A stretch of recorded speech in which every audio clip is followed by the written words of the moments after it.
నా పని అయిపోయిందని వాడు కూర్చోడు కదా. వాళ్ళు డెఫినెట్గా ఆ పొలిటికల్ క్షేత్రంలో వాళ్ళ పార్టీ ప్రెజెన్స్ని నాయకులకి భరోసా ఇవ్వడానికి కొంత డిఫరెంట్ లాంగ్వేజ్ కూర్చుంటారు కదా. కొడాల నాని గారు చెప్పారు కదా, మా ఉద్యోగం పీకిసారు ఏం చేయాలా, బయటకు వచ్చి ఈయనకు వీక్లే కదా, ఈయనకు పార్టీ ఉంది, ఆ పార్టీ అధ్యక్షుడి స్థానం ఉంది, రెండోది పులివెందుల నుంచి గెలిచిన నేపథ్యం ఉంది.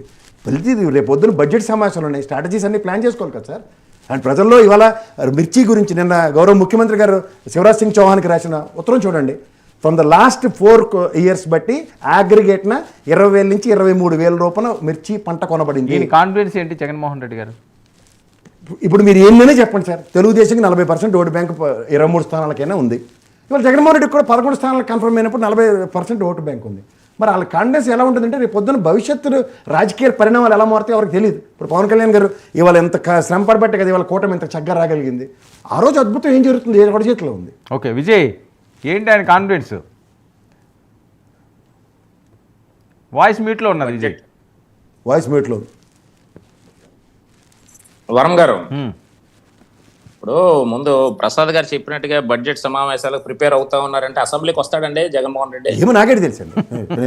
మరి మీరే అంటున్నారు, మీరే చెప్తున్నారు బడ్జెట్ సమావేశాలు ప్రిపేర్ అయిపోతా ఉన్నాడు, అన్నిటికీ సిద్ధంగా ఉన్నాడు, బల్లలు గుద్దేస్తాడు రేపు వచ్చి అసెంబ్లీలో అంటున్నారు. మీరే ఇప్పుడు బడ్జెట్ సమావేశాలకి సిద్ధపడతా ఉన్నాడు, ప్రిపేర్ అవుతా ఉన్నాడు అంటే అక్కడ అర్థం ఏంటండి?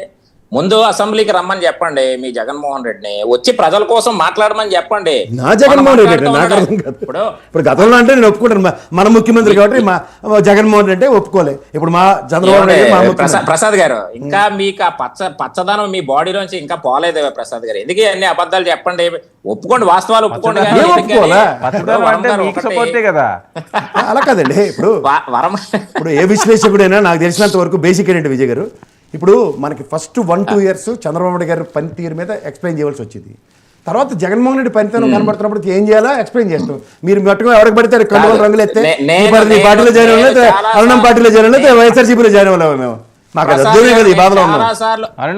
నేను చాలా సార్లు మీతో డిబేట్ లో పాల్గొన్నాను. మీరు మాట్లాడే విధానం కానీ మీరు చూపించే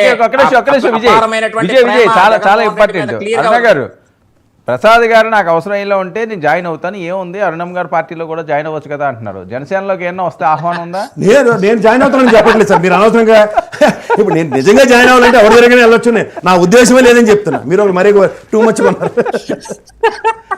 నేను మళ్ళీ చెప్తున్నాను సార్, నేను ఇవాళ మళ్ళీ ఒకటి చెప్తున్నా, నాకు బీజేపీ అంటే అస్సలు నచ్చదు సార్. ఎందుకంటే అభ్యర్థులకి అధిష్టానానికి మధ్య అంశాలు సార్, మేమెవరం సార్ మధ్యలో డిసైడ్. కాదు మారునమ్మా, నేను ఒక క్లారిటీ ఇవ్వదలుచుకున్నాను. అమ్మ ఒక్క నిమిషం.